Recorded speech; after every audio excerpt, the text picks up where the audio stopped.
નમસ્કાર, હું છું આપણી સાથે કિશન તિવારી. આપ જોઈ રહ્યા છો ઇન્ડિયા ન્યૂઝ ગુજરાત અને સમાચારોની શરૂઆત કરીએ આપણે રાજકોટથી. રાજકોટમાં શનિવારની રાત રક્ત રંજિત બની છે.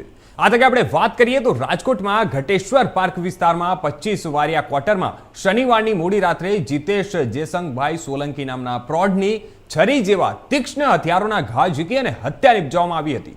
અને જે બાદ ઘટનાની જાણ સ્થાનિક પોલીસમાં થતા રાજકોટ પોલીસ વિભાગના ગાંધીગ્રામ પોલીસ, એસીપી, ડીસીપી સહિતના ઉચ્ચ પોલીસ અધિકારીઓનો કાફલો ઘટના સ્થળે દોડી ગયો હતો.